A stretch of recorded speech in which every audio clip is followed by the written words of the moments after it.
playing Selesnya Eldrazi against Sam Burkenbile, who is also 8-1 playing mono green Tron. Selesnya Eldrazi, not a particularly popular choice this weekend. Mono green Tron is, but both players are doing very well, and they're working themselves towards top 8 as it's an Urza's Mine and a Chromatic Sphere to get day number 2 underway.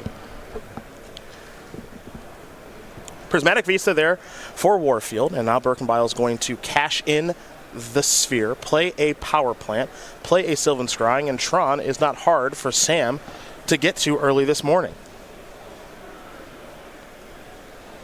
I think this opening you're seeing here from Burkenbile is, if you want it to be a Stoneforge Mystic pessimist, this is part of it. Sure. Some of these draws are just, they go so far over the top of Stoneforge so fast. And we know Tron already doesn't have much difficulty getting the Tron on turn 3, but even now with the London Mulligan rule, somehow actually has gotten, one could argue, easier. Oh, yeah. And that's an experience I was having, to go back to the burn conversation for a moment, of the combination of Sunbay Canyon and the London Mulligan. You can actually mulligan now. The deck you used to feel every time you mulligan, you're like, I just don't have enough cards to play with. But now you can mulligan, make sure that you have your good opening hands with a 1-drop, and also be able to get the card back later in the game with Sunbay Canyon. Well, the good news there for Warfield, if there is good news, is that it's a Wormcoil Engine, not a Karn. Wormcoil Engine's beatable. She has Path to Exile in her deck. It also has Eldrazi Displacer, and it looks as though there is a Path to Exile in hand. So this is doable right now for Allie. We'll see what the follow-up play is going to be, and it looks like it will be a Displacer with a Path to Exile at the ready to cast off of the Horizon Canopy. So not the end of the world here for our Selesnya Eldrazi player. But I do not believe that Warfield has any ways in her main deck to break up mana. There's no, she can't. I would like a check here to see, does she have a way to actually contest Tron? Well, I will take a look there for you, partner, in just a moment. Because if not, even if she having an answer to Wormcoil Engine is good, but there's still the consideration of, you know, her deck plays a lot of 3/3s and 4/4s and 5/5s that get invalidated by the best cards in Burkenbile's deck, and if she has no way to break up Tron, playing a reactive game is giving Burkenbile a lot of draw steps. Not to say there's anything different to be done, just a statement of fact. It's just what it is. Path to Exile takes care of the Wormcoil Engine. Burkenbile is going to cash in that Chromatic Star. Yeah, you're not going to find Field of Ruin or anything here, so no real good ways to break up the mana, at least in Game 1. Thought there was some possibility of a Ghost Quarter, Field of Ruin type of card. These Eldrazi decks play some weird colorless lands here and there. Yeah, no worm tokens from the path. There's a Thragtusk in the main deck here for Burkenbile, so he's going to gain a little bit of life. 2 main deck copies. Play a copy of Blast Zone. And now pass the turn back. So Warfield's going to untap. Doesn't want to use that Displacer on Thragtusk, that's for sure. And Thragtusk actually does a really nice job of checking a Reality Smasher too, as there's a Brushland.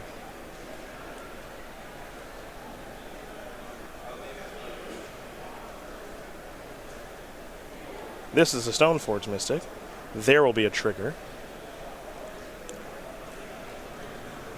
Warfield will go digging. We'll see exactly which equipment she wants to grab. Has access to a couple different ones here, and Sword of Feast and Famine, Sword of Fire and Ice, and a Batterskull.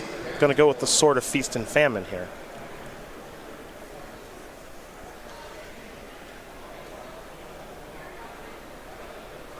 And we will head back over to Burkenbile, who does have an Eldrazi Displacer activation at the ready. So the potential to block with Stoneforge Mystic, blink it out with the Displacer and search for another equipment is a play that is available, as Blast Zone is going to go up to 2 counters. This is 3 mana for Burkenbile. He'll be floating 1 as he resolves a Sylvan Scrying, getting a Sanctum of Ugin. It looks like he's got something else large to cast. It's a Karn Liberated. Sacrifice the Sanctum of Ugin.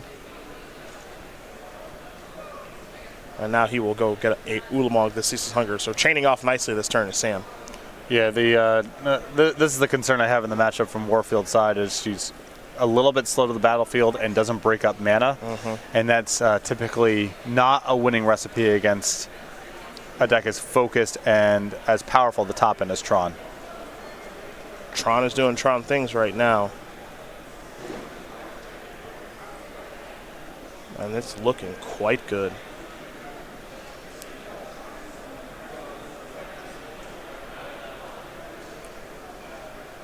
Now, Displacer cannot target itself. It can target something else, and it's going to target the Stoneforge Mystic. So Stoneforge Mystic will be blinked, and it will come back. Sword of Fire and Ice is the weapon of choice. And now Karn is taking care of the Displacer.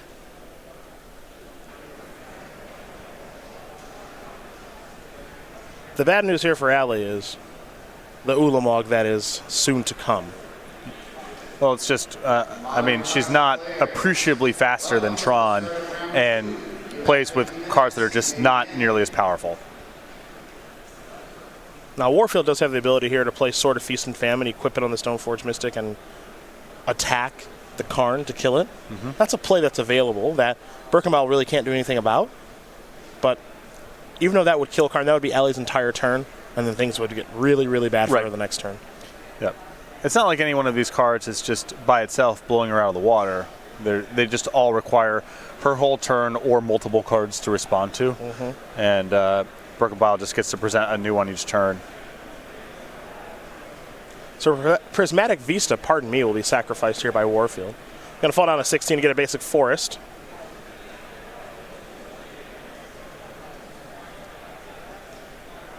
And now we are going to see a Reality Smasher. That is going to attack Karn. Thragtusk will block there. Karn will fall down to 1 counter. Yeah, I think I would have preferred to see the sword that turn. That actually answers the Karn and doesn't cost you probably your most powerful game piece. There's the Beast token from the Thragtusk.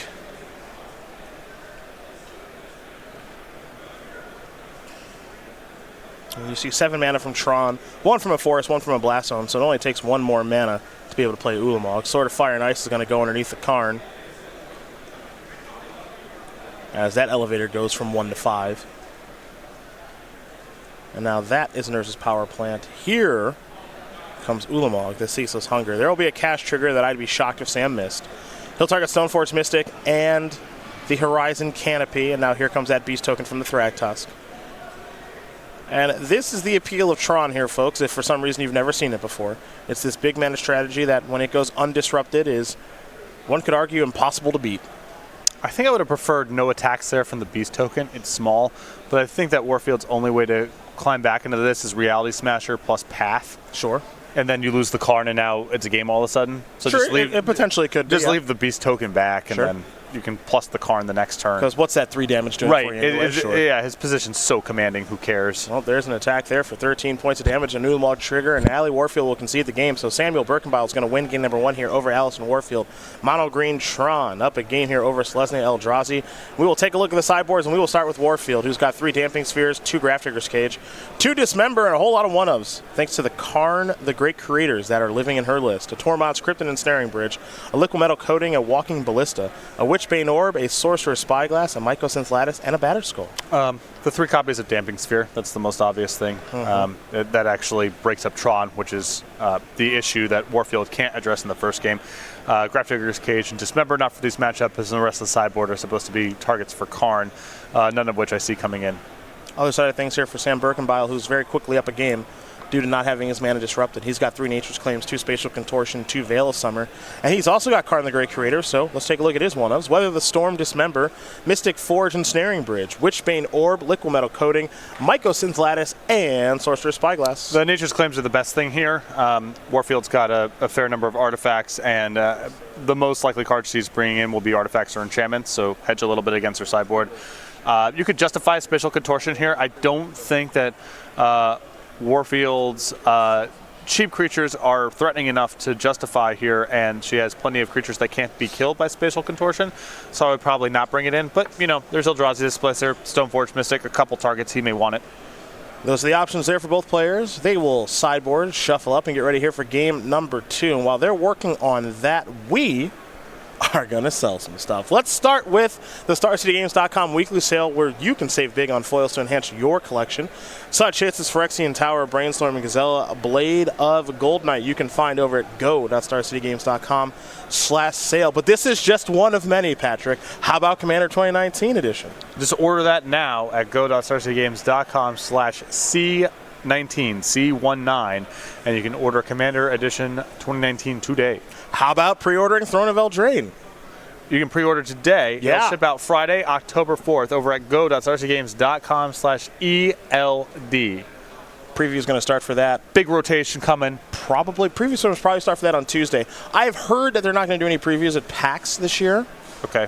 And then Monday is Labor Day, so they probably won't do anything then. But Tuesday. I was around for a PAX preview. Mentioned this to you before. I do recall. The unveiling of Thoughtseize, if memory serves. The reprinting of Thoughtseize. Yeah. Yes. I could remember you being particularly fond. I had to leave the party. I do recall. I left the party. I do recall. I couldn't handle the people celebrating. You are a national treasure. People very happy. You don't know what's good for you. You don't know. You don't know what it's going to be like. Leaving immediately. Yep.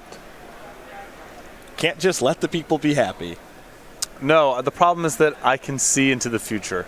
Oh. It's not that I have a problem with them being happy. You have a superpower. I know that it's not the issue is they're happy right now. That's great. The issue is I know how they're going to feel in 6 months, and it pains me to be around them. That came true. And that's before even knowing that Pack Rat was going to be involved. Sure. Sure. Burkenbile and Warfield will take a look at their opening hands. They're going to keep. It's a brushland. This is an Ancient Stirring. It's going to fall down to 19, will Warfield. So we're looking at a Talisman of Unity, among other things. It'll be a Karn the Great Creator that heads to Warfield's hand. To Burkenbile will go. An Urza's Mine and a passing of the turn. Reality Smash for the draw. This is a Eldrazi Temple. That is a Talisman, and we will see Burkenbile take his second turn. Love the Talisman. Not pro-Talisman. A pro-Talisman. Probably better than Mind Stone in this deck.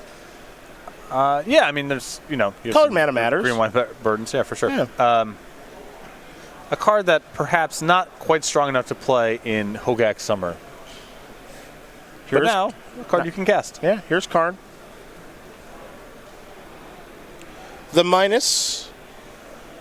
Now you have to imagine here that old Sam has Tron next turn because he didn't mulligan and he hasn't searched.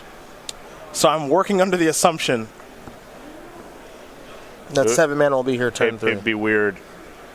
Oh, no. It is weird. Oh, no.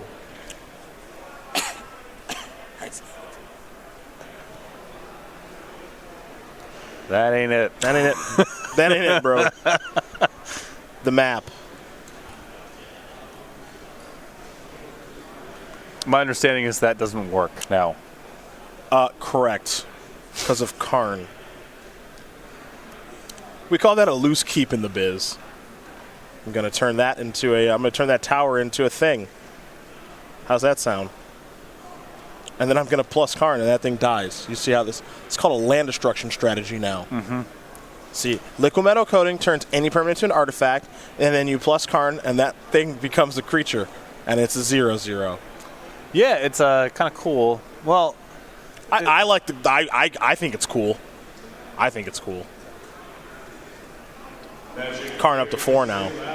I've never seen anyone get the liquid metal coating before. It happens more than you think. Yeah, I've watched a fair bit of Karn. It's never come up. I ran it into the legacy queue yesterday during my burn orbit. My opponent minus Karn, got a Lion's Eye Diamond, did not cast it, and died. It was not very tough. Not very precious. Tough. Nature's Claim is going to take care of the liquid metal coating. Probably a good idea. Warfield will gain some life, go up to 23. We'll head back over to Burkenbile. But we know what next turn looks like. Do we? Should Burkenbile not do anything threatening here? Now you don't want to cast that Chromatic Star? Oh, look out. That ain't it. Sphere, huh? Let's go over to Alley Warfield. Talk to me. Do you have land number 6? Is there a lattice to be grabbed and cast?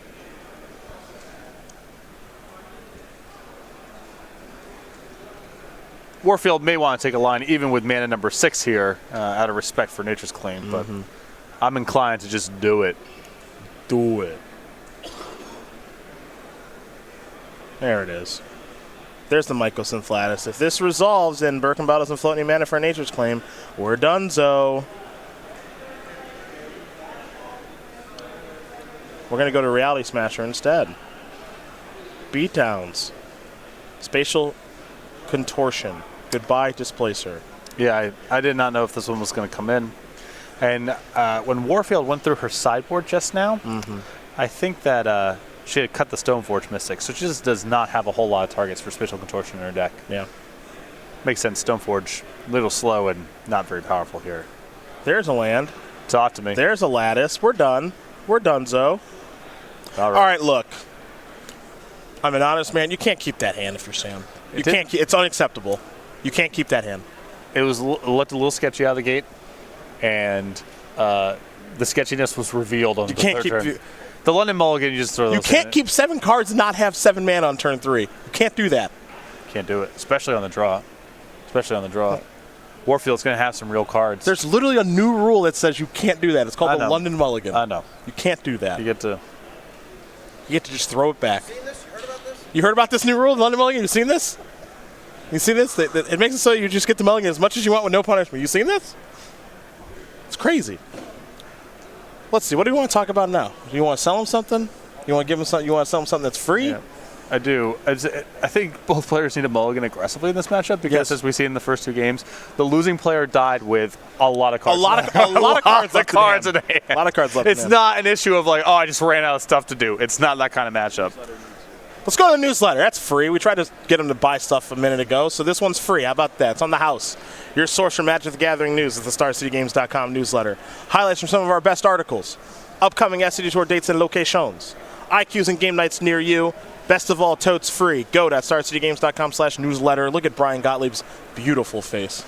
That's got to be an old photo. And our YouTube page, which I think was also a bumper that we asked for that we forgot about. A lot going on there. Versus Live, Commander Versus, Flashback, Best of SCG Tour, and much more. Subscribe today over at youtube.com/StarCityGames. I believe we have over 150,000 subscribers. That's a lot of those. A lot of those. Join today. Get notified when new content gets uploaded to the page. I'm going to go to the YouTube page right now, see how many subscribers we have. Let's get a good look on it. 170 and change. Where? Oh, yeah, there it is. 170,000 now. Yeah. We're looking for that 200K mark. Right. We're getting paid coming and going. Every which way. But you can subscribe for free. Yeah, you don't have to pay. Go over these matches, be entertained, versus series, Commander, all that. See some dropping bombs by Corey B. The flashback up there, I'll do one of those days. Yeah, sometime you'll come in town early and do that. I am in town early at SCGCon. It could be done. We'd like to see it. It looks like Sam's taking a mulligan. I like that. Yeah. Allie's got a damping sphere. I'm really looking forward to getting to Roanoke after my 6 a.m. flight Thursday. Sit down and be emotionally manipulated with photos from my childhood. Got you. For your entertainment. We got you, fam. I would love to do it. Be honored. Don't say we've never done anything for you. I don't want to hear that. Got flashback Todd Anderson, Jim Davis, Brad Nelson, Ross Merriam, and me. Maybe we'll do one for you, one for Jerry T, one for Tom Ross. We got dropping bombs here with Corey. Yeah. Unsurprisingly, do you know which dropping bombs has the least amount of views? I don't know what that is. So dropping bombs is just Corey's Magic Online videos. Okay. Hogak. Not too many people interested in that one. Not a lot of friends on the Hogak side. That's okay, though. Sam, you can go to 5. You can go to 5. I think we're already one mulligan in. Yeah, there we go. It's a legal play. Yep. It's a legal play. It just doesn't matter. No deck exploits this quite the way that Tron does. No, it really doesn't. Really doesn't. It's total nonsense. Take advantage of it. Sam on the play. Now, Warfield does have 2 copies of Damping Sphere in hand, so it's going to be a tough road to hoe. Yep. And as you can see, with her having Karn, the Great Creator, there's a lot of pressure on his Nature's Claims already.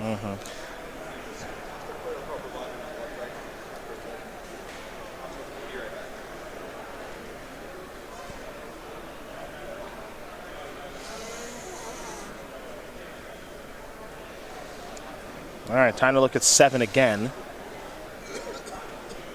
And maybe keep 5.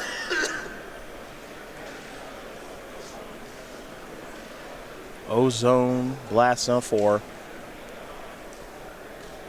4, 4, 4. Not great, Bob. Not great. But again, this is the deck that exploits this the most. True. Your really good 4-card hands, one that's sculpted out of 7, is going to be able to play some Magic. Now it's going to get tricky with Warfield having 2 Damping Spheres. You know, how do you have Tron plus ways to interact with that card? That might be asking too much, but you just keep going. It's not like your hands that don't have Tron are very good. You don't play Magic with those hands either, right? So you might as well mulligan as far as you need to go. Tron is not the, I got some lands, I got some spells. Yeah, you can't. It's not It's not Jund. really that sort of a thing. It's not Jund. That's 3. That one has no Yeah. lands. Just a forest. That's all right. How about 3? We're going to have a time shifted match to bring you Okay. right after this. I don't know who it is. Oh, Pete Ingram and Collins Mullen. How about that? Burn versus Azorius. Control, classic matchup. How's that one go for you normally? Pretty bad, Yeah? my I think experience. it's pretty Well, tough. it depends. There's a lot of ways to build Azorius Control, There and is? so the details matter. But typically, not a great matchup. Hard to beat a blend of cheap counter spells and timely reinforcements in the sideboard. But that's a matchup where Sunbay Canyon really shines. So I have a tablet in front of me that I think Ryan Overturf was using before me, and I see him on Scryfall Magic, and he just typed in Bog. And so I think he was looking at all cards that have Bog in them. A lot of cards that have Bog. Bogarden, Bogart, Including the very powerful Bog Down. Bog Down, yes. Yes.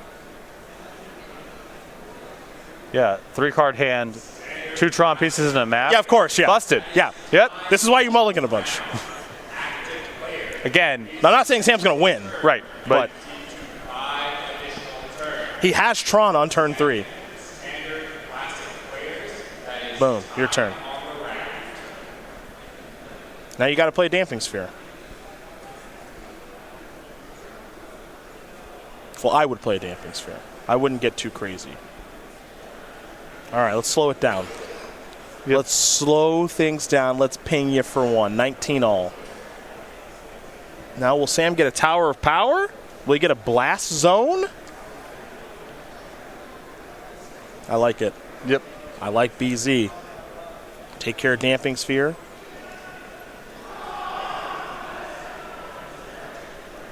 See, y'all think we're joking. We're not joking. This is a winnable game for Yeah, Sam. no question. This is a very winnable game.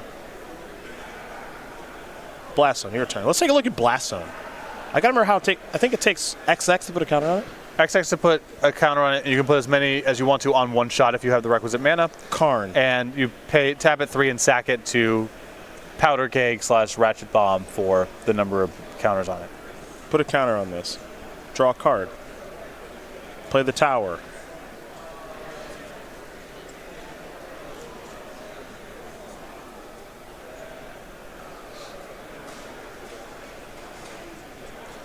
Tron online, except for Damping Sphere on the battlefield, but Blast One's going to try to take care of that in a minute.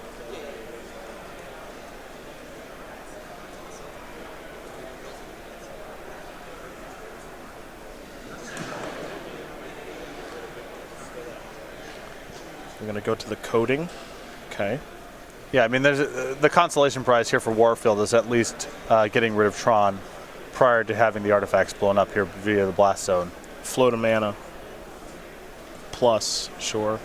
Blast Zone, kill those. Now, fortunately for Warfield, another Damping Sphere in hand that I think she should probably deploy. Yeah, this setup is so good. Yeah. I mean, Burkenbile now down to 2 mana, no Tron, no green mana to threaten a disenchant.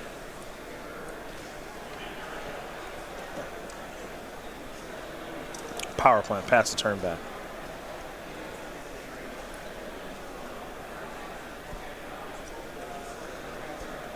No Lattice available here for Warfield just yet. A little short on mana there. In the driver's seat, though, is Allison.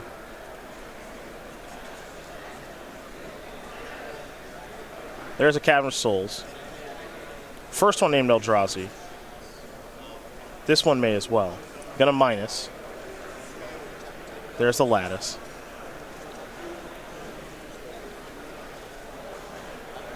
There's a Stirrings.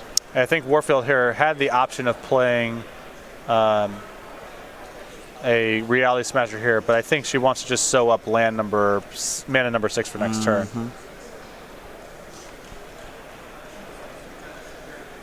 There's an attack for 1. So there's a light sequencing thing I would have done differently here. Warfield played the Cavern of Souls first. I think I would have preferred to just Stirrings first, because if you draw the Temple, that still lets you play Reality Smasher and sews up land number 6 for the Lattice next turn. True. I don't think it's going to matter very much. I don't think so either.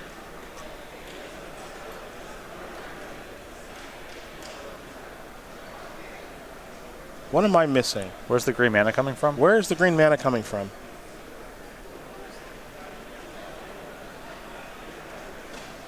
Where is the green mana coming from? Yeah, where's green mana coming from? Someone help us.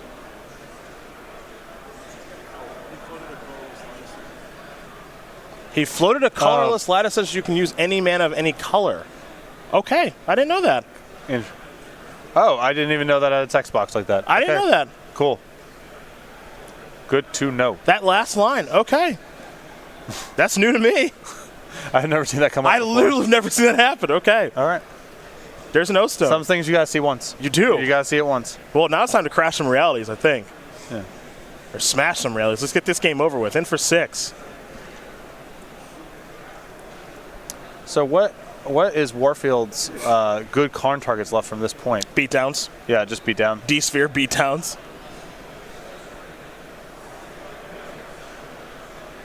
Draw a card. Sam needs mana. It's going to be late on mana, so I think this one's over now.